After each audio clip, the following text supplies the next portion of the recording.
सगळ्यात मोठी व्यक्ती कोण आहे? गोधुलीच्या बायका. तुम्ही बोलत नाहीत का? कोण आहे विश्वाची सगळ्यात मोठी व्यक्ती? कोण आहे? मला वयोमानानुसार ऐकायला कमी येतं, जरा मोठ्यानं बोला. तुम्ही गपचित बसायला दर्शक बोला. तुम्ही बोलता का जाऊ मी? देव. जगाची सगळ्यात मोठी व्यक्ती कोण आहे? देव. आणि देवाला दारात उभा करण्याची ताकद माझ्या निळोपरायमध्ये आहे.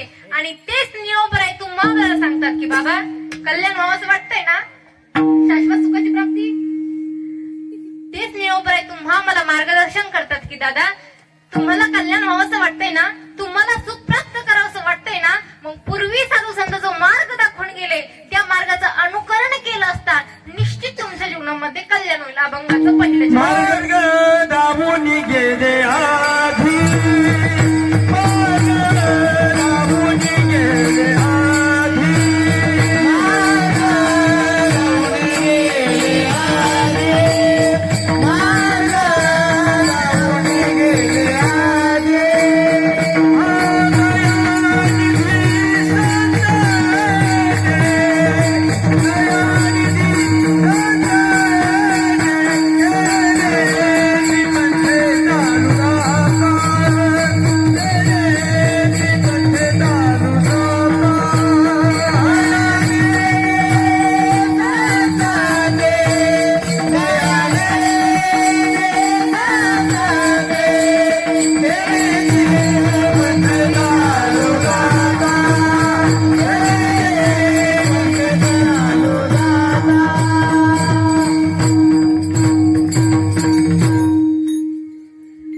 घेतलेल्या अभंगाच्या पहिल्या चरणामध्ये महाराज सांगतात मार्ग दावूनी गेले आधी दयानिधी संतते. तुम्हाला जर तुमच्या जीवनामध्ये कल्याण व्हावं असं वाटतंय, सुख प्राप्त करावं असं वाटत असेल तर पूर्वी साधू संत जो मार्ग दाखवून गेले त्या मार्गाचं जर अनुकरण केलं असता निश्चित तुमच्या जीवनामध्ये कल्याण होईल. लक्ष देऊ नये का? अभंगात प्रवेश करण्यापूर्वी दोन शंका तुम्हा मायबापांसमोर निर्माण करते का हो महाराज? पहिली शंका अशी आहे की कोण मार्ग दाखवून गेलं, आणि दुसरी शंका अशी आहे की कोणता मार्ग दाखवून गेलं. आता शास्त्राचा जर विचार करायला गेलो तर अनेक प्रकारचे मार्ग आहे महाराज. ज्ञान मार्ग आहे, योग मार्ग आहे, कर्म मार्ग आहे. आपल्यासारखे विलासी लोकांना या मार्गाचं अनुकरण करणं कसं शक्य होईल? अहो जे लोक 2 तास कीर्तनाला बसतात त्यांच्या तोंडातला तंबाखूचा त्याग होत नाही हो. शास्त्र तर सांगतंय काम सोडा, क्रोध सोडा, लोभ सोडा. साधे साधे व्यसन तुमच्या आणि माझ्या जीवनातले सुटत नाही. चहा सुटत नाही दादा. तर आपल्याला काम क्रोध अधिक विकारावर कधी विजय मिळवायचा? शास्त्रकार खूप गोड वर्णन करतात. शास्त्रकार सांगतात काय सुंदर विषय आहे हो. गवळणींनी स्वधर्माचा त्याग नाही केलाय. गवळणींनी स्वधर्माचा त्यागही नाही केला. त्यांनी नवऱ्याचाही त्याग केला नाही, त्यांनी सासूचाही त्याग केला नाही, त्यांनी सासऱ्याचाही त्याग केला नाही, तरी सुद्धा जगाच्या मालकाला आपलेशा करू शकले. त्याचं कारण असंय बाबा त्या घरामध्ये जरी राहत होत्या तरी मनामध्ये भगवंताला ठेवत होत्या. आपण कीर्तन जरी असलो तरी आपल्या डोक्यात घरच आहे, घराला कुलूप लावली की नाही. आपण कीर्तनात जरी असलो तरी आपल्या डोक्यात घरच आहे. त्या मथुरेला जायचे त्यावेळेस गोविंद घ्या कोणी दामोदर घ्या गे, डोक्यावर दही दूध तुपलून होतं. आणि म्हणायच्या काय? कारण त्यांच्या मनामध्ये भगवंत वास्तव्य करत होता. त्यांचं मन भगवंतमय झालं होतं. आता हरी बाहेर हरी हरीने घरी कोण गेले. म्हणून कलियुगामध्ये बाकीचे शक्य साधन तुम्हाला आम्हाला शक्य नाहीये दादा. मग काही लोक म्हणेल आपण योग करू. योग अजिबात करू नका. म्हणून योगाची या वाटा जे निघाले का सुबटा तर या दुःखाचीच वाटा भागाला. काय गोड उभी आहे ज्ञानोबरांची. एखादं बोसर म्हातारा असेल बाबा नाही ना. माझा तुम्हाला जर लोखंडाचे चणे खायला दिले तर लोखंडाचे चणे खायला दिले जगल का मरल? मरल ना ते. बरोबर आहे की नाही? विठाला विठाला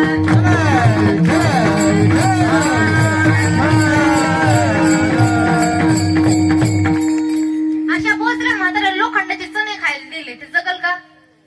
हे पा लोहाची चणे जे बोचरी आपटीला खाणे ते पोट भरणे की प्राणशुद्धी म्हणून. हो माझ्या ज्ञानोबराय म्हणजे योगांची माऊली होती. ओ दादा, योगांचे शिरोमणी होते, पण योगाचं खंडन करत असताना ज्ञानोबरायांचं स्पष्ट मत आहे की योग याग विधी येणे नव्हे सिद्धीन मायाची उपाधी. योगाचं खंडन करत असताना ज्ञानोबरायांचं स्पष्ट मत आहे की योग याग विधी येणे नव्हे सिद्धीन मायाची उपाधी. धम्म धर्म, मग योग ही अवघड आहे महाराज.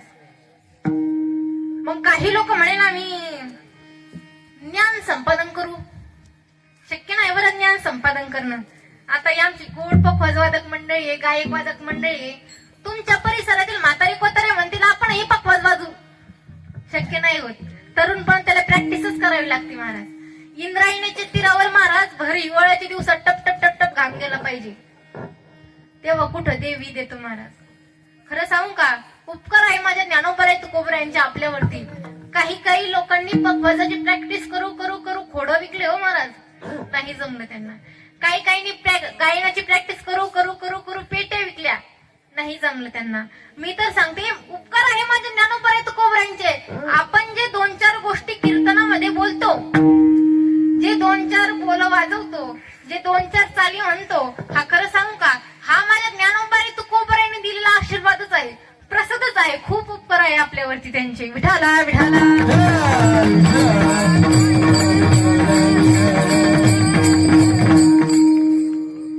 ज्ञान ही सोपं नाहीये, कारण ज्ञान संपादन करण्यासाठी वयाची मर्यादा आहे. प्रथमं नार्जति विद्या, द्वितीयं नार्जति धनः, तृतीयं नार्जति पुण्यं, चतुर्थं किं करिष्यसि. पहिले 25 वर्ष गायक व्हायचं, वादक व्हायचं, कीर्तनकार व्हायचं, डॉक्टर व्हायचं, इंजिनियर व्हायचं, पोलीस व्हायचं, कलेक्टर व्हायचं, काय व्हायचं ते व्हायचं. 25 ते 50 ढिलं नाही पडायचं. द्वितीयं नार्जति धनः, मग दिवसातून 4 ही कीर्तन करायचे काम पडलं तरी चालेल, पण ढिल्लं पडायचं नाही. द्वितीयं नार्जति धनः, पण ते धन कमवत असताना, ते पैसे कमवत असताना उत्तम मार्गाचे असले पाहिजे. महाराजांचं प्रमाण आहे, जोडोनी यादन उत्तम व्यवहारे, जोडोनी यादन उत्तम व्यवहारे, जोडोनी यादन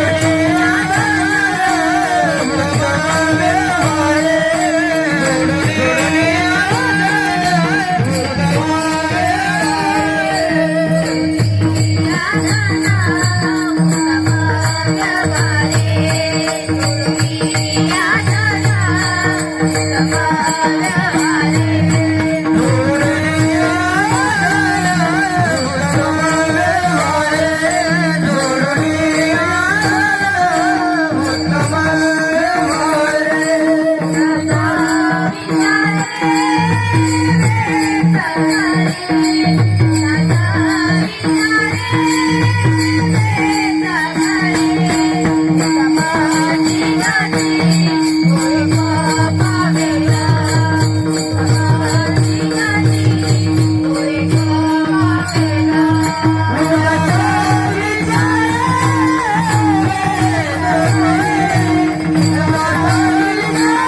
जोडोनी यादन उत्तम करूया. 50 पर्यंत जर हे नाही जमलं तर तृतीयम नाजती पुण्यम फक्त रामकृष्ण हरी रामकृष्ण हरी रामकृष्ण हरी. आणि या तीनही अवस्थेमध्ये या तीनही गोष्टी जर नाही जमल्या मग चतुर्थम किम करिष्यति. म्हणून ज्ञान संपादन करण्यासाठी वयाची मर्यादा आहे. ज्ञान ही सोपं नाहीये, योग ही अवघड आहे. मग काही लोक म्हणेल आपण कर्मकांड करू. कर्मकांड ही शक्य नाही महाराज. 120 रुपयांमध्ये सत्यनारायणाची पूजा वाचणारे आपण आपण जर मारुती रायाला जर नारळ फोडण्यासाठी गेलो, नारळ जर असं गोड निघालं ना, तर मारुती रायाला एवढाच तुकडा ठेवणार आणि तेच नारळ खौट निघू दे. लोक सहज म्हणतात पावलं देवाला. म्हणजे ही परमार्थाची पद्धत आहे का? नाही. मग एवढं आपण करू शकत नाही. परमार्थाची व्याख्या प्रत्येकाने ठरवून घेतली आहे का? अजिबात नाही. एवढं आपण करू शकत नाही. मग आपण कर्मकांड करू शकत नाही. कर्मकांड ही अवघड आहे, योग ही अवघड आहे, ज्ञान ही अवघड आहे. मग काही लोक म्हणला मी यज्ञाधिक कर्म करू. यज्ञ ही शक्य नाही महाराज. कलियुगामध्ये यज्ञ ही शक्य नाही. विठाला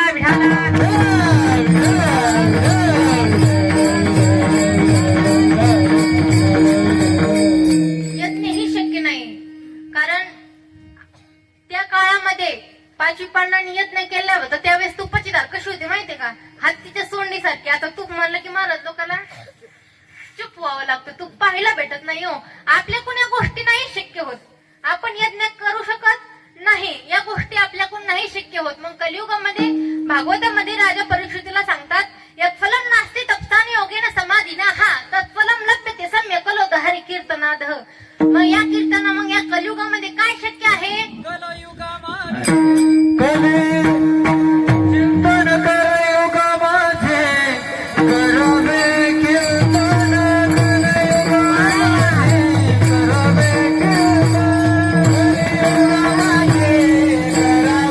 कलियुगा माझे करावे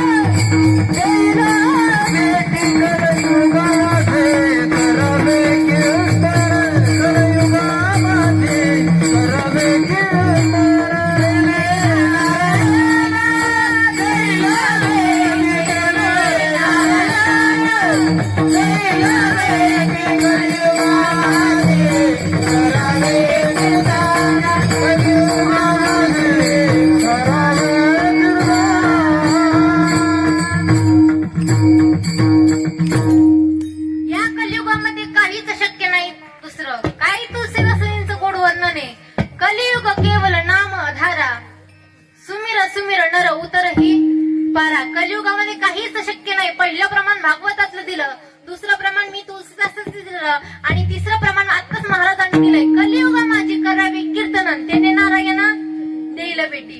या कलियुगामध्ये काहीच शक्य नाही दुसरं. कारण याचं कारण महाराजांनी सांगितलंय, अल्पायुष्य मानव देह अल्पायुष्य मानव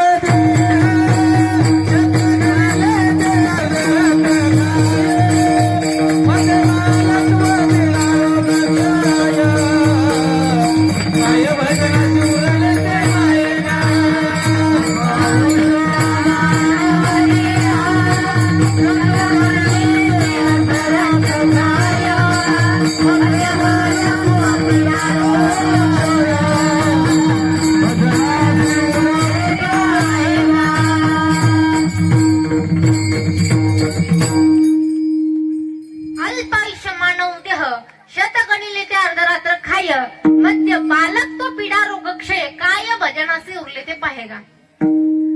आता तुम्ही सर्व जाणकारी मंडळी आहेत, करा ना तुम्ही तुमच्या जीवनाची वजाबाकी. बाबा 100 वर्षाचं आयुष्य तुम्हा आम्हाला झोपेत किती गेले? 50 वर्ष. विठाला विठाला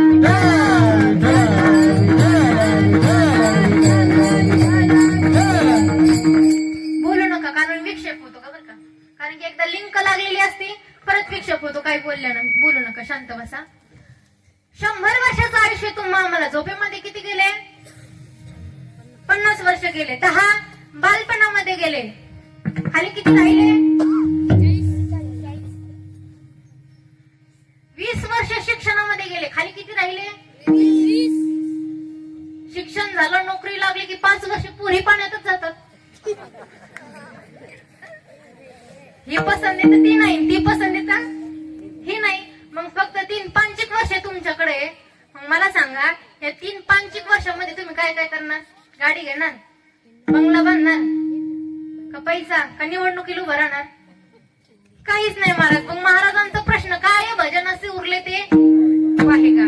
आणि खरं सांगू का, मी तर नेहमी सांगत असते कीर्तनामध्ये, जगामध्ये प्रत्येक गोष्टीची गॅरंटी भेटेल, पण एका गोष्टीची गॅरंटी भेटणार नाही, तो म्हणजे हा नरदेह. आता हा माईक आहे, हा माईक जर घेण्यासाठी गेले तर या माईकची गॅरंटी भेटेल, वॉरंटी भेटेल, मोबाईलची गॅरंटी भेटेल, जगामध्ये प्रत्येक गोष्टीची गॅरंटी भेटेल, फक्त या नरदेहाची गॅरंटी भेटणार नाही. कधी जाईल हे सांगता येत, हे काळाची नाशिवंत देव,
कधी जाईल सांगता येत नाही. नाशिवंत देह जाणार असं कळण, आयुष्य खातो काळ सावधान. कधी जाईल सांगता येत नाही. क्षणभंगूर जीवन करी का, कली प्रात को खिलीना खोली, किंवा क्षणभंगूर नाही भरोसा, वारे नाही बरवसा, नाही भरवसा. वारे सावध सोडा मायाचा, वारे सावध सोडा मायाचा.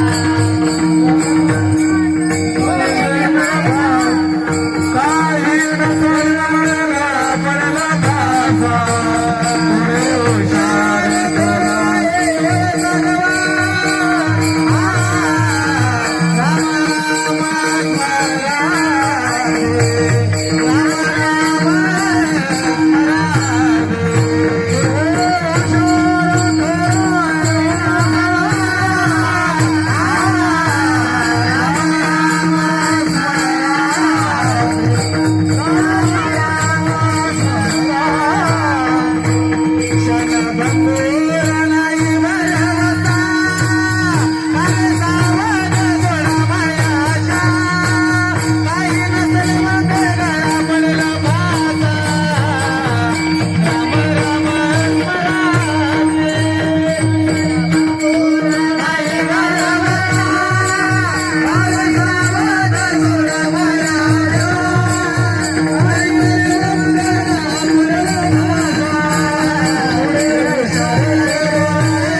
कधी जाईल सांगता येत नाही. क्षणभंगूर नाही भरोसा, वारे सावध सोडा माया आशा.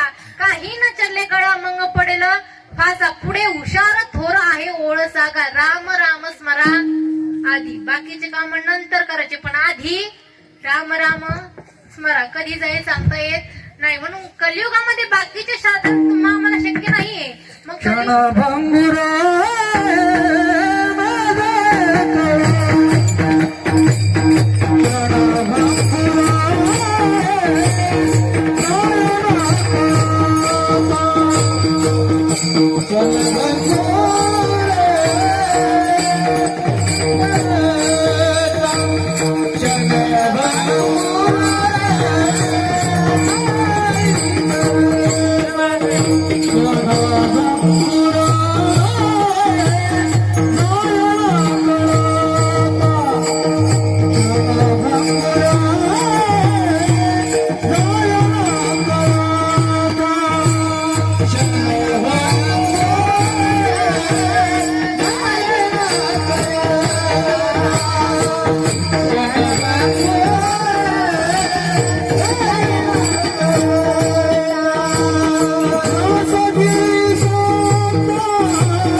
वा, गोड वादने महाराजांसाठी एकदा टाळ्या तरी बस. आपलं शरीर कधी जाईल सांगता येत नाही, म्हणून आपण आधी काय करायचं, देवाचं नामचिंतन करायचं. आधी राम राम स्मरा, बाकीचे काम नंतर करायचे, पण आधी राम राम स्मरा, बाकी काही करायचं नाही. कारण कधी जाईल सांगता येत नाही. महाराजांनी प्रमाण दिले, क्षणभंगूर काय क्षणही लागणार नाही आपलं प्राण जायला महाराज. मग त्यामुळे आपण आधीच देवाचं नामचिंतन करायचं. आपलं आयुष्य थोडं आहे, थोड्या आयुष्यामध्ये आणि कलियुगामध्ये तर खरं सोपं साधन महाराजांनी सांगितलंय. बाकीचे साधन आपल्याला करता येत नाही महाराज. योग असेल, योग कर्म, बाकीचे साधन सांगितले मी तुम्हाला. कर्मकांड असेल, ज्ञान मार्गाने असेल, योग मार्गाने असेल, ते आपल्याला करता येत नाही. परंतु या कलियुगामध्ये सोपं साधन तुम्हाला महाराजांनी सांगितले. कलियुग माझी करावे की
या कलियुगामध्ये सोपं साधन सांगितले. कलियुगा माझी करावी कीर्तन, त्याने नारायण देईल बेटी.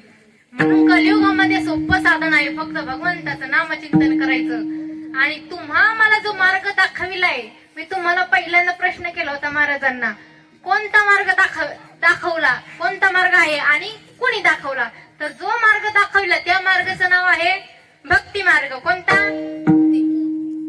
भक्ती मार्ग. भक्ती मार्ग करण्यासाठी कुठंच जाण्याची गरज नाही. न लगती सायास जाणे वनंतर सुखी येतो घरा नारायण. भगवंताचं चिंतन करण्यासाठी कुठंच जाण्याची गरज नाही. ठाईच वैसोनी करा एक चिंतन आवडल्यानंतर आळवावा. भगवंताचं चिंतन करण्यासाठी जातीचा विचार नाही, पैशाची गरज नाही, शिक्षणाची गरज नाही. भगवंताचं चिंतन करण्यासाठी काहीच लागत नाही महाराज. कामामध्ये काम, काही म्हणा राम राम, जाईल भवश्रम सुख होईल दुःखाचे. काय गोड वर्णन आहे. विठाला विठाला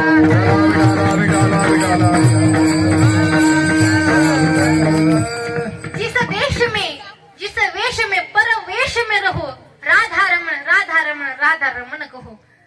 भगवंताचं चिंतन करण्यासाठी काहीच लागत नाही. नामाचे चिंतन प्रगट पसारा, असले ते करा जेथे तेथे.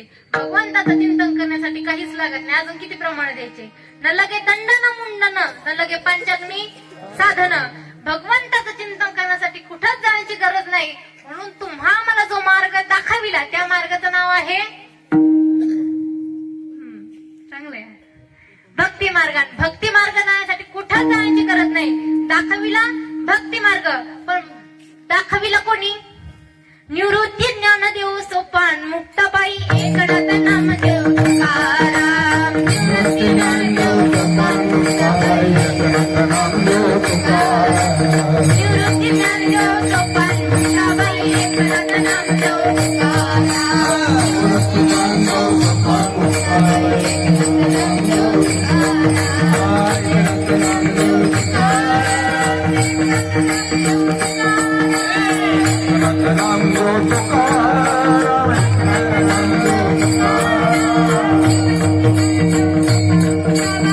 साधू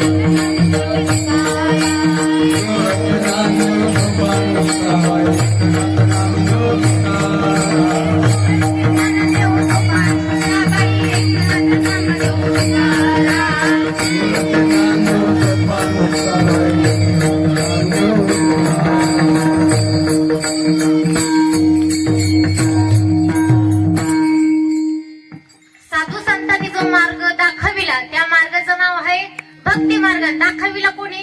निवृत्त ज्ञानदेव सोपान मुक्ताबाई, एकनाथ नामदेव, तुकाराम. माझ्या ज्ञानोपरायपासून नियोपरायपर्यंत जेवढे साधू संत मंडळी होऊन गेले ते ज्या मार्गाने गेले त्या मार्गाचं जर अनुकरण केलं तर निश्चित कल्याण होईल. आणि ते ज्या पंथाने गेले त्या पंथाचं अनुकरण केलं असता निश्चित तुमच्या जीवनामध्ये कल्याण होईल. अभंगाचं दुसरं चरण. हेचे पंथे चालू जाता, हेचे पंथे चालू जाता,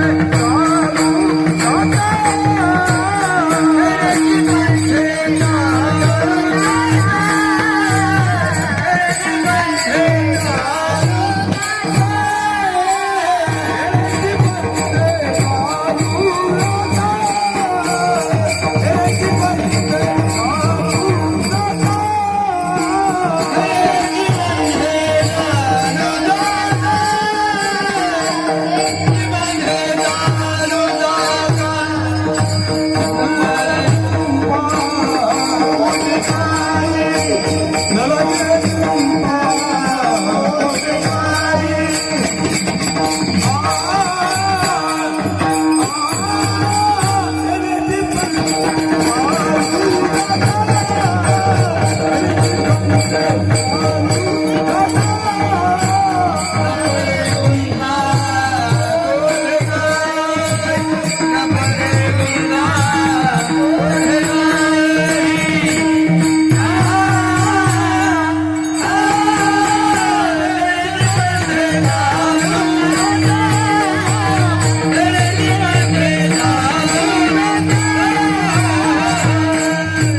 अभंगाच्या दुसऱ्या चरणामध्ये नियोबराय सांगतात तेनेचे पंथे चालू जाता न पडे गुंता कोठे काही.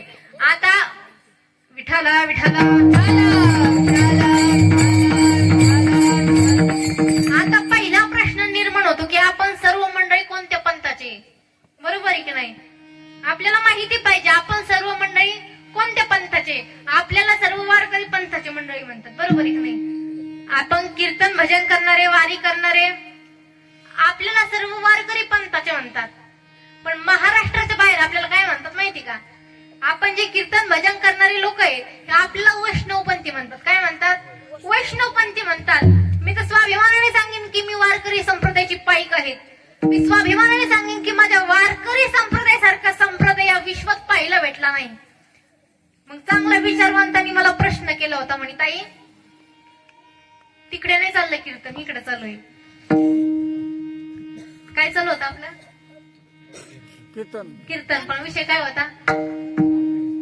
सर्व आपल्याला वारकरी पंथाचे म्हणतात पण महाराष्ट्राच्या बाहेर आपल्याला वैष्णवपंथी म्हणतात. मी स्वाभिमानाने सांगते की आपण सर्व मंडळी वारकरी संप्रदायाची पाईक आहोत. आपल्या वारकरी संप्रदायासारखा संप्रदाय या विश्वात पाहायला भेटला नाही. मग एका चांगल्या विचारवंतांनी प्रश्न केला होता, म्हणे ताई तुम्ही सांगता या वारकरी संप्रदायासारखा संप्रदाय या विश्वात नाही, या विश्वात पाहायला भेटला नाही, मग बाकीचे पंथ तुम्हाला वाईट वाटतात का? बरोबर आहे की नाही? हाही प्रश्न प्रत्येकाच्या अंतःकरणामध्ये आहे ना. एवढा वारकरी संप्रदाय चांगला आहे म्हणता, मग बाकीचे पंथ वाईट वाटतात का?